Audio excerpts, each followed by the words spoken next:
In just 23 seconds, what started as lighthearted banter about country music turned into an explosive political minefield that left Blake Shelton visibly stunned and the studio audience gasping in complete silence. The country superstar, who appeared on The View to promote his latest album, found himself blindsided by a coordinated attack from the panel that transformed a casual conversation into a character assassination so brutal that security had to be called to escort him out of the building. The tension began brewing the moment Blake settled into the guest chair, his easy Oklahoma charm immediately clashing with the hostile energy radiating from Joy Behar's side of the table.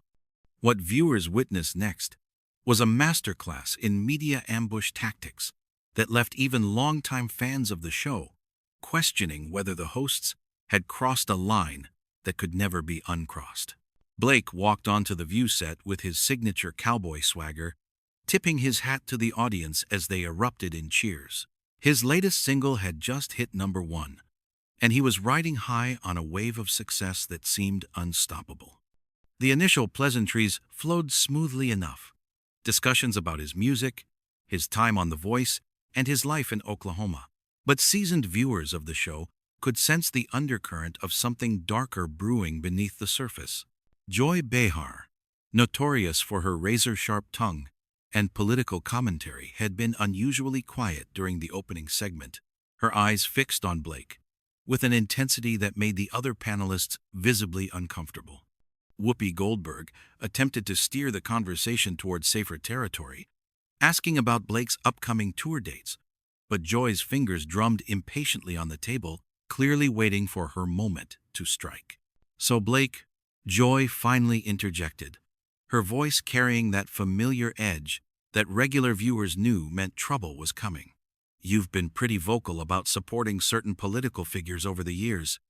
Tell us, how do you reconcile entertaining fans from all backgrounds when you're so openly partisan?"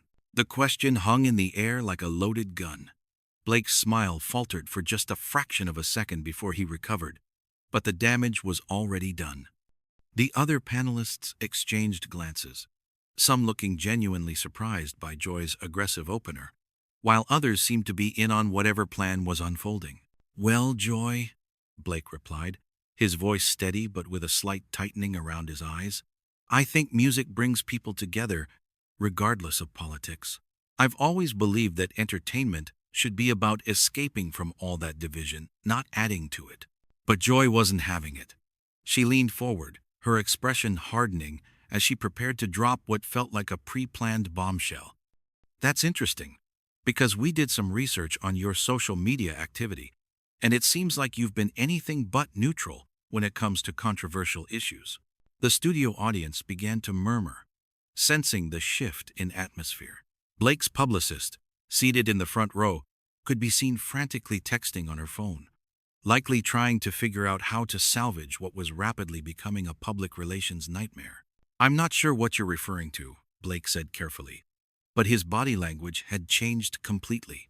Gone was the relaxed country star, replaced by a man who suddenly realized he was walking into a carefully orchestrated trap. Joy pulled out a stack of papers with theatrical flair, slapping them down on the table with a sound that echoed through the studio. "These are screenshots of your social media posts and public statements over the past 2 years. Should we go through them one by one?" The other panelists watched in fascination and horror as Joy began what could only be described as a character assassination disguised as journalism. She read off a series of posts and statements, each one taken out of context and presented in the worst possible light. Blake's face grew redder with each accusation, his jaw clenching as he realized this wasn't going to be the friendly promotional appearance he'd been promised. "Now hold on just a damn minute," Blake finally erupted, his Oklahoma drawl becoming more pronounced as his temper flared. "You're twisting everything I've ever said to fit your narrative. That's not journalism. That's a hit job." The audience gasped at his use of profanity on live television. But Blake was beyond caring about broadcast standards. He'd been ambushed on national television, and his famous temper was starting to show through the carefully constructed public persona. Joy smiled with the satisfaction of a predator who had successfully cornered her prey. I'm simply reading your own words back to you, Blake. Are you saying you didn't write these posts? Are you denying you made these statements? I'm saying you're taking everything out of context. And you damn well know it, Blake shot back, his voice rising. You invited me here to talk about music, not to put me on trial for my personal beliefs. The tension in the studio was becoming suffocating. Camera operators were zooming in for close-ups of Blake's increasingly frustrated expression, while the producers frantically communicated through headsets, unsure whether to cut to commercial or let the train wreck continue to unfold live. Whoopi tried once again to play peacekeeper, but her efforts were immediately shut down by Joy, who was clearly operating on a mission that wouldn't be derailed by diplomatic intervention. Blake, you're a public figure with millions of fans. Don't you think you have a responsibility to be more thoughtful about the messages you put out there? My responsibility, Blake said, his voice dangerously low, is to my music and my fans who come to my shows to have a good time. It's not to conform to whatever political agenda you're pushing on this show. The words hit the panel like a slap across the face. The other hosts exchanged shocked glances, clearly not expecting Blake to push back so forcefully against their coordinated attack. But Joy Behar had been in this game too long to be intimidated by an angry country singer, and what happened next would push their confrontation past the point of no return. Joy's eyes flashed with a mixture of rage and calculated malice as she leaned back in her chair, a cold smile spreading across her face. Political agenda? She repeated, her voice dripping with condescension. Blake, sweetie, holding people accountable for their harmful rhetoric isn't a political agenda. It's basic human decency. The condescending tone was like gasoline on an open flame. Blake's hands gripped the arms of his chair so tightly his knuckles went white. And for a moment, it looked like he might actually stand up and walk out right then and there. But Joy wasn't finished with her calculated destruction. Let's talk specifics, shall we? Joy continued, shuffling through her papers with theatrical precision. Here's a post from last summer where you defended a restaurant owner who was refusing service to certain customers based on their political beliefs. Care to explain that one? Blake's jaw worked furiously as he processed what was happening. This wasn't just an ambush. It was a carefully orchestrated character assassination designed to destroy his reputation on live television. That's not what happened, and you know it, he growled. That business owner was being harassed and threatened for months. I supported his right to operate his business without fear. Without fear. Joy's voice rose to a near shriek. What about the fear felt by the people he was discriminating against? What about their rights, Blake? The studio audience was completely silent now, the tension so thick you could cut it with a knife. Even the usually vocal crowd seemed too stunned by the intensity of the confrontation to react. Camera operators were frantically adjusting their shots, trying to capture every nuance of what was quickly becoming television history. Blake leaned forward, his famous charm completely gone, replaced by barely contained fury. You want to talk about discrimination, Joy? How about the way you're treating me right now? You invited me here under false pretenses just so you could ambush me with this bullshit. The F-word substitute echoed through the studio, and several audience members audibly gasped. Joy's smile only widened. She had him exactly where she wanted him, angry and off balance. False pretenses? Joy shot back. We told you we wanted to have a conversation.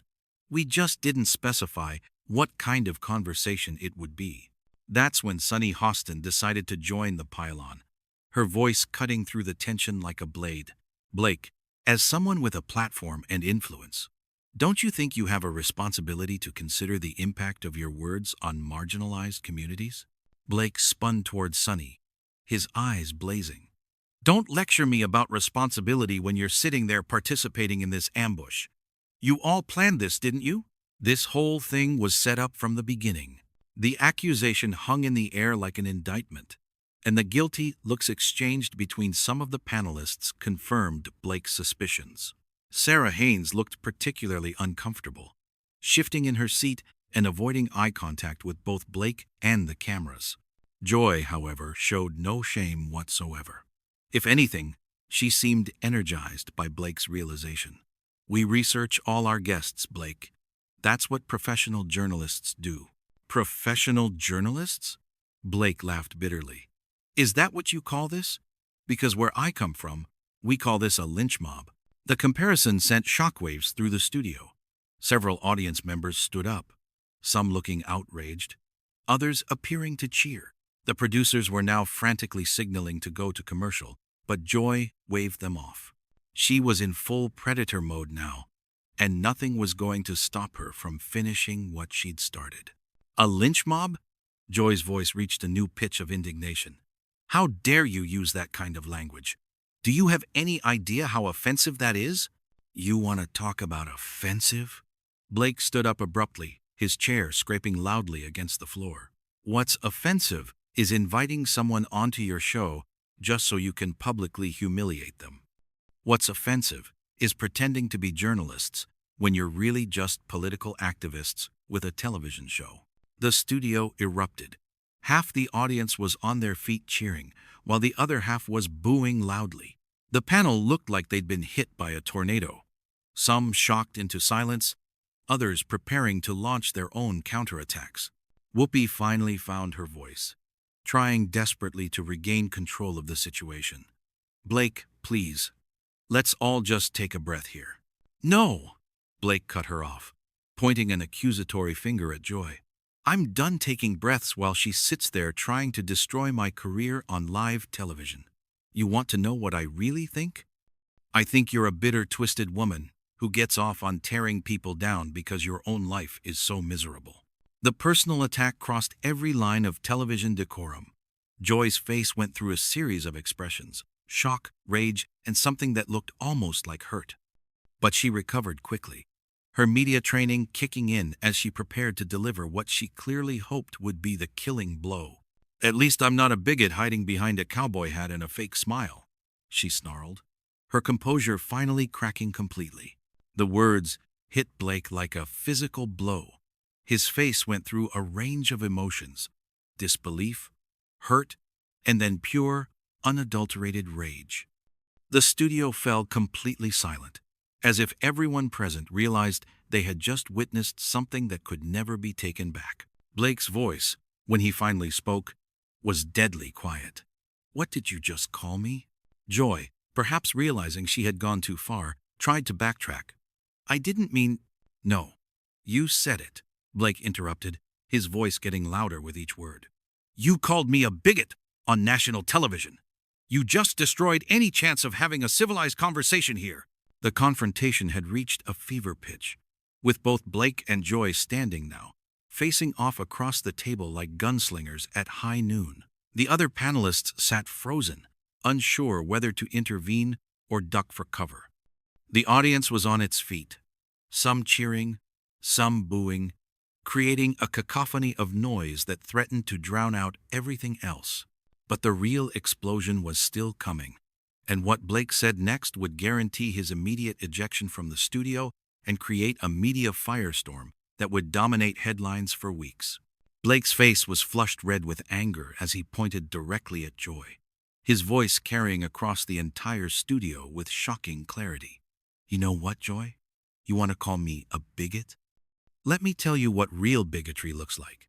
Real bigotry is sitting behind that desk, thinking you're morally superior to everyone else, while you tear people down for entertainment.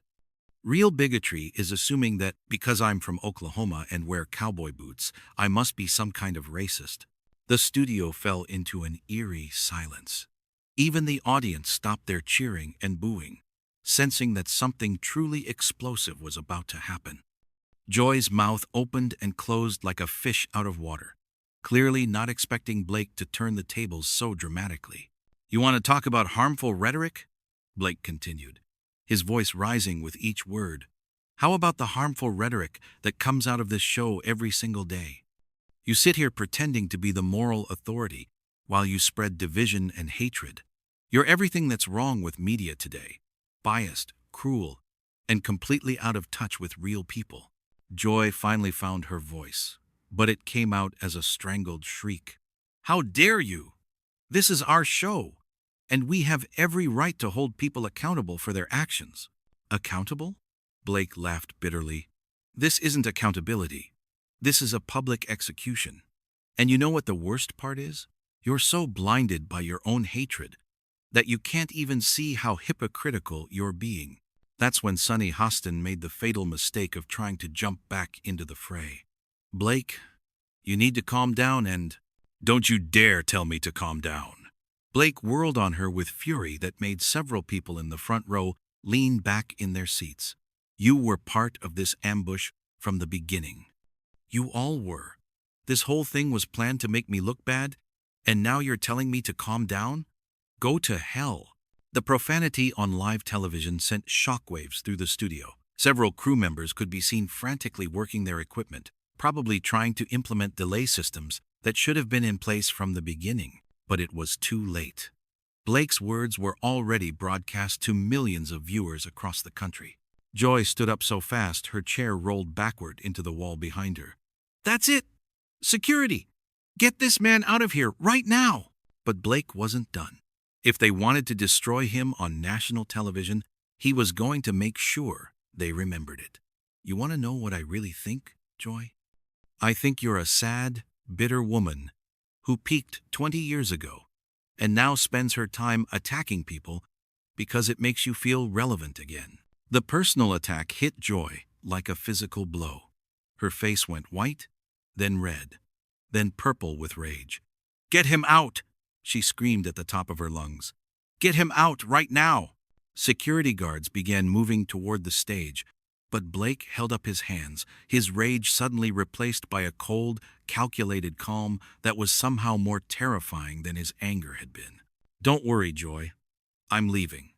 But before I go, I want everyone watching at home to know what really happened here today. You invited me to your show under false pretenses so you could ambush me with a coordinated attack. You took my words out of context, called me a bigot, and tried to destroy my reputation on live television." He turned toward the main camera, his voice steady and clear. "To my fans who are watching this, don't let these people fool you into thinking they represent journalism or fairness. They represent everything that's wrong with our media today: bias, hatred, and the destruction of civil discourse."